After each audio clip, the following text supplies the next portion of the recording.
Саламатсыздарбы, урматтуу биздин каналдын көрүүчүлөрү, арыбаңыздар. Биз адам өлтүрүүнү жиктөөнү улантабыз.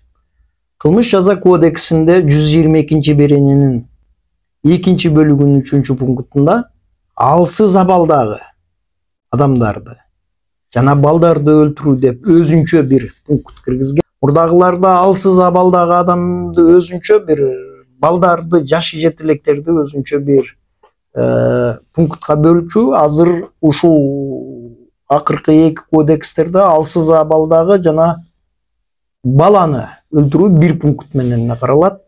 Андай деген себеби көпчүлүк учурда бала өзү алсыз адам дегенге байланыштуу экөөнү бир эле пункт менен карап койгон.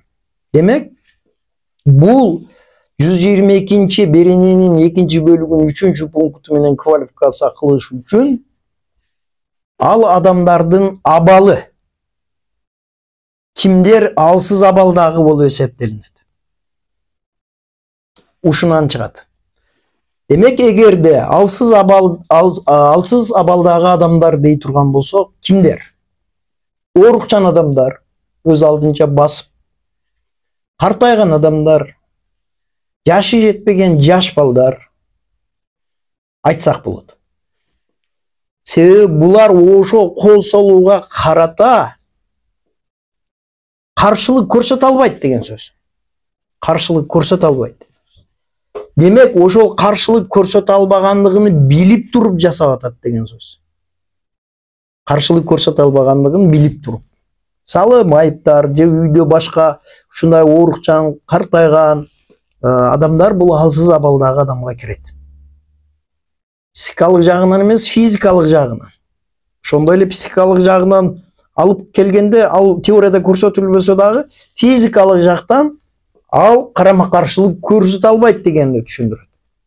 Демек, мындай адамдардын бардыгын алсыз абалдагы адамдар деп айтабыз.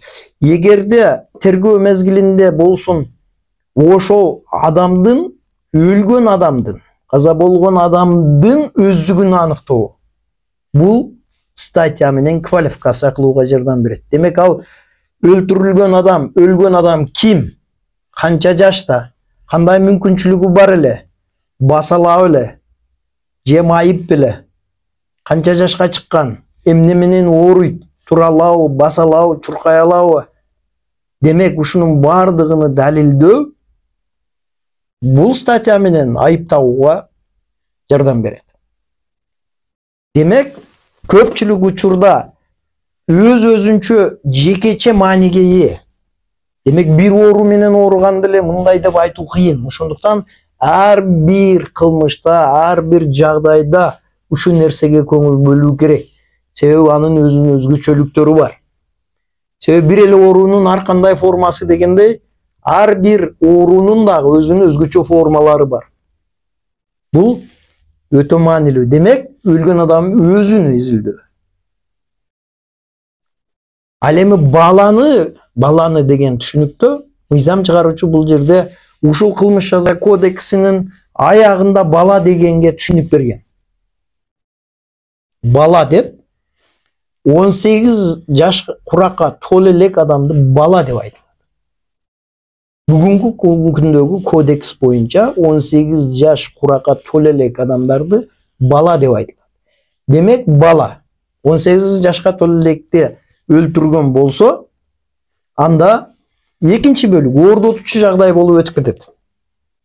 Бирок качан? Ошол 18ге толо элек экендигини билсе, өлтүрүп жаткан адам ошону билсе. Билбесе, билүүгө мүмкүнчүлүгү болбосо, анда ал 1-бөлүк менен эле жиктелет. Ошондуктан 2-бөлүктүн 3-пункту менен жиктеш үчүн сиз ошол тергөө мезгилинде ошол адамдын 18ге толо эле экенин билип туруп өлтүргөндүгүн далилдей турган фактыны коюшуңуз керек. Ал кандай далилдер болушу мүмкүн? Мисалы, ошонун мектепте аңдып жүрүп өлтүрөт. Чыккан да мектепте.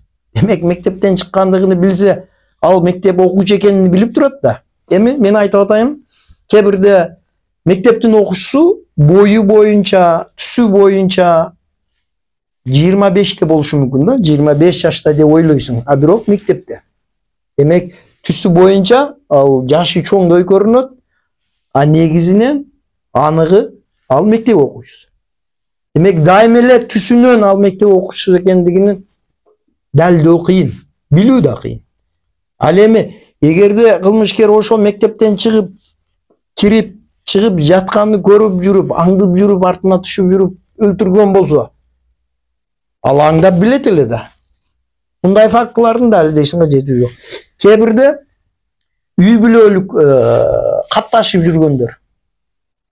Алар бардык үй бүлө мүчөлөрүн билишет да, ким кайерде окуйт, университетте окуйбу, мектепте окуйбу, канча жашта, тыныс катташта жүргөндөрдүн арасында болуп калышы мүмкүн.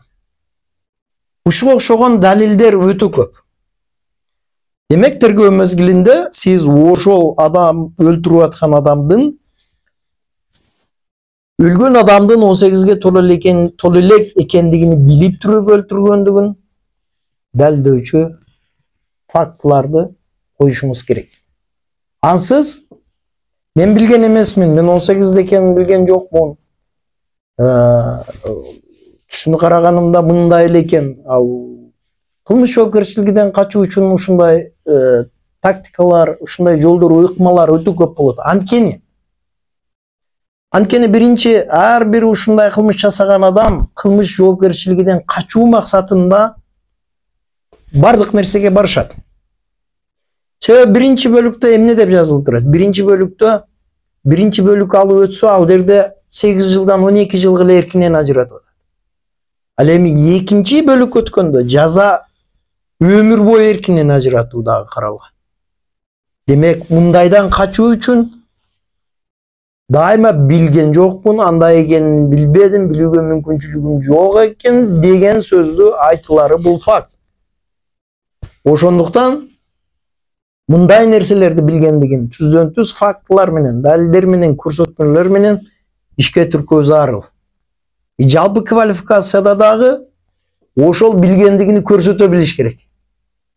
Төмөнкү жагдайлар менен ал билип жүргөн, же билген, же мындай болгон дегенди көрсөткөнүбүздө гана ушул беренени кое алабыз. Демек, эң негизгиси ошол адамдын билгендиги, өлтүрүп жаткан адамдын билгендиги 18-ге толобой экендиги. Бул менен ушул статьяны ушуга колдонсок